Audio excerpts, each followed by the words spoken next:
I just think it's great, being able to really come to a place where you can always restore the standard has been such an important thing for our family. And to understand that we all are going to go through seasons where we're going to need to walk through things. But as long as we can walk through it with God and with our family, it's going to be okay. Hello, everyone. We are Greg and Jacquie Francis, and welcome to High Performance Parenting, where our passionate goal is to encourage you to raise champion children in a crazy world. Every week, we will bring you multiple episodes from our extensive experience of raising our six happy, healthy, successful, godly kids who are confidently equipped to win big in life. We deeply believe that any parent who is provided with the right knowledge and continual support can raise amazing kids. And when they do, all of our futures get better. If raising up future generations of absolute champions matters to you as much as it does to us, here's how you can contribute. Like and share this podcast with everyone you know. And together, let's embrace this journey of raising champion kids in a crazy world. We're continuing this topic on forgiveness / speaking into someone's identity. Last time we spoke a little bit about the whole idea of when someone makes mistakes, you remind them of their greatness. You help them walk through whatever they need to walk through to create any kind of level of restoration they need to and say their sorries, etc. And then, reminding them they can be better leaders than they ever could have been at before failure. And I want to talk about this a little bit more before we move on, because one of the things that can happen is as you become a leader, even in a family, even as a father or mother, you realize there's like a greater responsibility to not make mistakes, right? Well, the pressure's on you, it feels like. Yeah, and the we all spotlight's on you. And we all feel that. I think it's one of the reasons why a lot of people are terrified to have kids. It's not necessarily that they're nervous about some of the messiness that comes with kids. I think it's more they just don't believe that they can handle it. They don't believe they can handle the responsibility of it and the weight of it.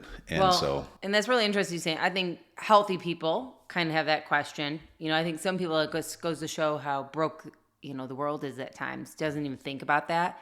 And they think it's okay to bring children into this world and not take responsibility to raise them up in a godly way or really any real healthy way whatsoever.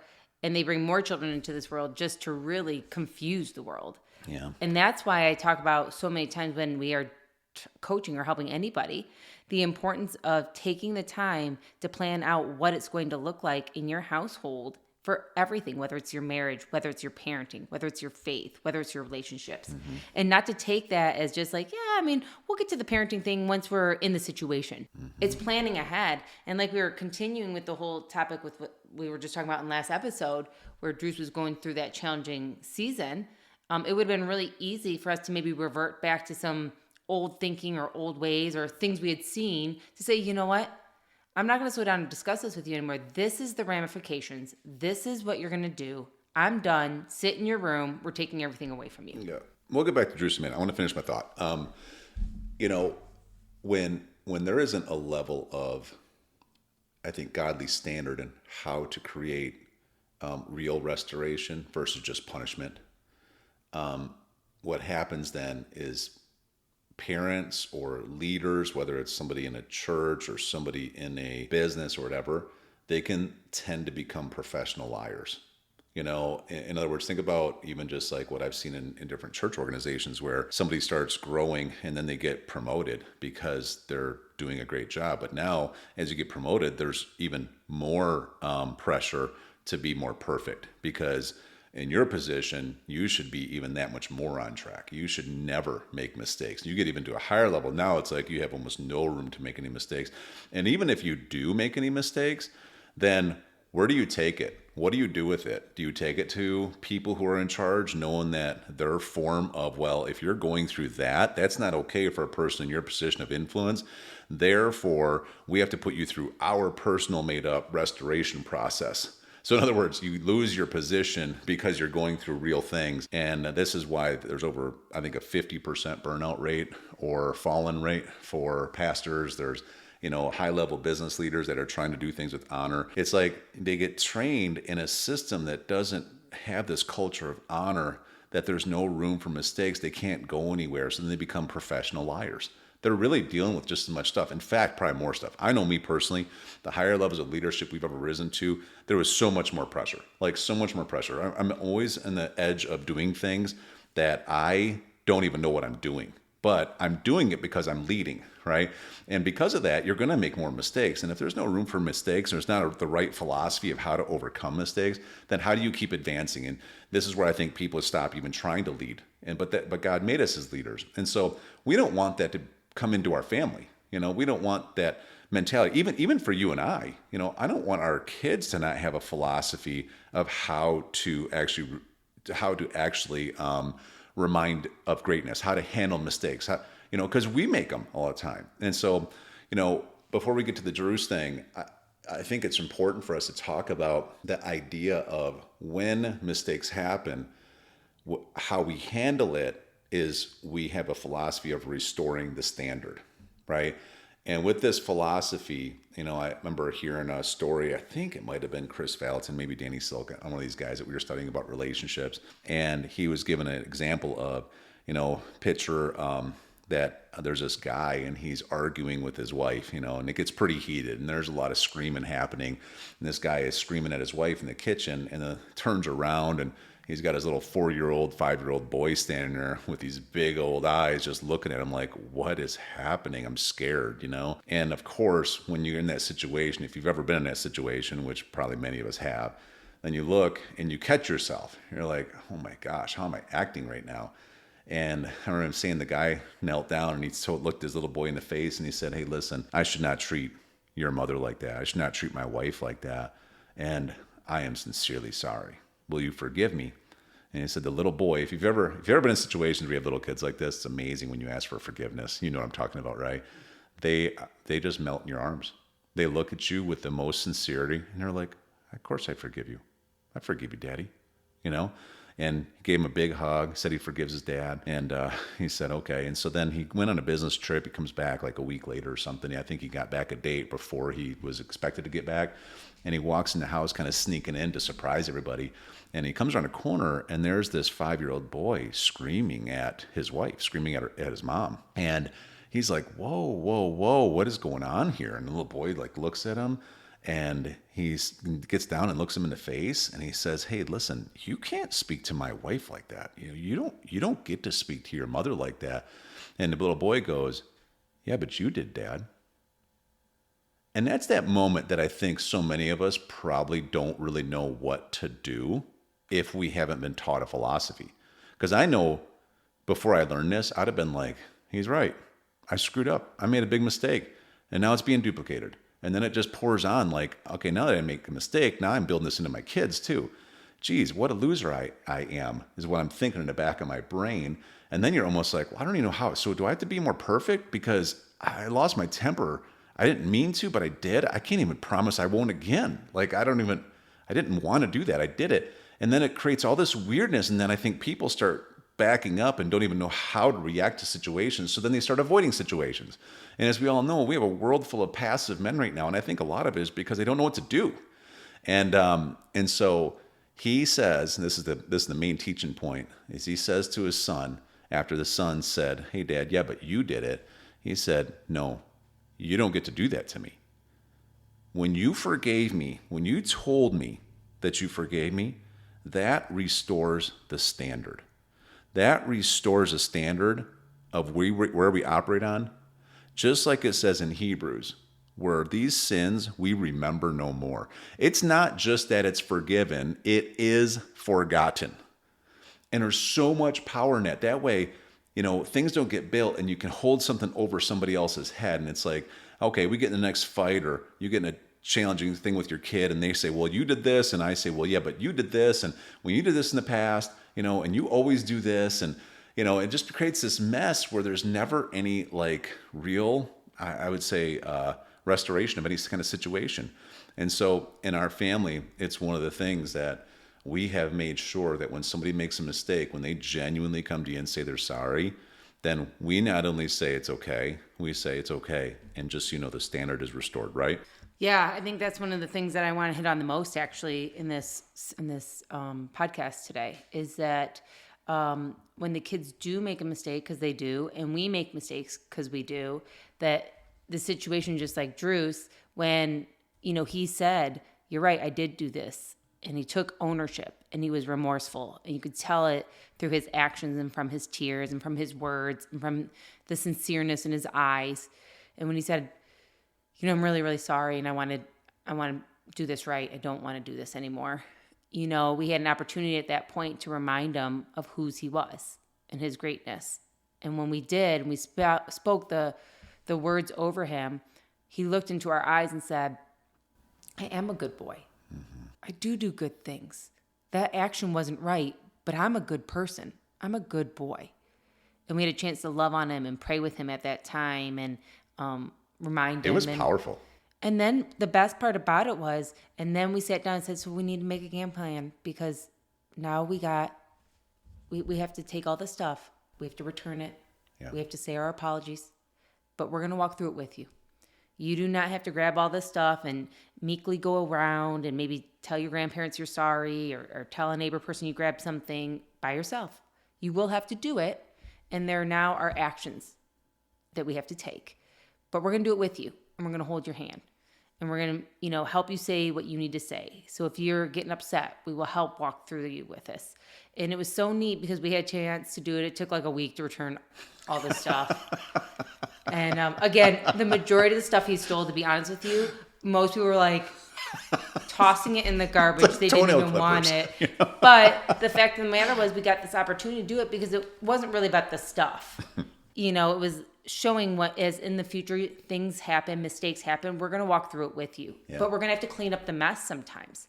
And sometimes the mess is a mess. Yeah. And we are embarrassed of it. We're ashamed of it. We don't want to deal with it. But at least if somebody you trust is holding your hand and walking with you, you could do it. So we did it. We walked through it. And before we ever started, we just said, we love you, Drews. And when he's like, I'm sorry, I'll be like, forgiven and forgotten. I already forgave you. It's already forgotten. Mm-hmm. And every time, and to this day, he's now, fast forward 6 years later, he will say, those are my favorite words you say to me, Mom.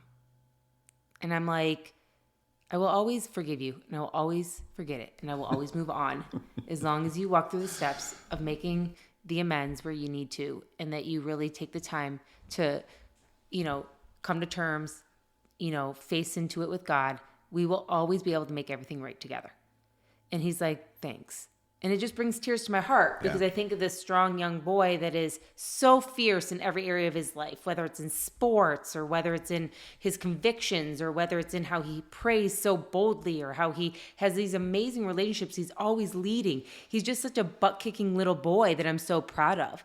And then he has these little humbling situations where he reminds me that he's just the innocent, the child of Christ. And don't we all feel that way sometimes? We just want to be able to be that innocent and feel that vulnerable with God and feel like at any time somebody's walking with us. And of course, God is always walking with us, but one of the best things, especially within our family, is that we can walk with our children when they make mistakes. And I can't tell you how many times they've walked with us when we've made mistakes and had to walk through things with us because of decisions we've made that we've had to clean up. And that's one of the coolest things. And I love it because I think I look back now and I think about some of the situations, and Drew's is just one example. Obviously all of our kids have done things, but I remember doing this wrong at one point, and there was a situation where, something had happened in the kitchen, and some of the kids were really just not listening and not behaving, and I was starting to get pretty frustrated. And this is when the kids were a lot younger, and at times it was a little overwhelming, as most people can imagine. We had 5 kids 4 and under, so it was pretty trying at times with all the different moving parts. And I just remember this one time, one of our children had made a mistake, and I was kind of at my wit's end. And majority of the time I could kind of get out of the situation and walk up to our room, take a breather, whatever the situation, but things were happening so quick. And I just started yelling and being like, why are you doing this? And why are you behaving like this? And, not at all at this point really walking through the steps of what we had learned. Yeah. And I don't even know if we had really learned or if we were just beginning because it was so a long time ago. And I remember one of our little girls literally put her little head on the chair, and she started crying. She goes, I don't know what you want me to do right now to make this all stop. And I think any parent can sit there and grab themselves and look like, oh my gosh, Yeah. this is not a good situation. And I'm the one doing it. These are children, and if she doesn't know what to do to make this right now, why am I even in the situation where this has to happen? And I just remember looking at her and holding her and being like, I am so sorry. This is my fault. I started yelling without even at that point saying, if you guys hadn't done this, I wouldn't have started yelling.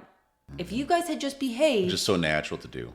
It is so natural because what did happen? They're kind of not behaving correctly, but here's me blaming their actions on my behavior. How completely unhealthy and immature could I be to be doing that? And she just looked at me kind of like with all sweetness. And I think she wanted to say, you're right, it is your fault. Which she never would have to me. But she just looked at me and I'm like, I am so sorry. This is not your fault. I should not be yelling. Can we slow down for a minute? Can we talk about what's going on right now?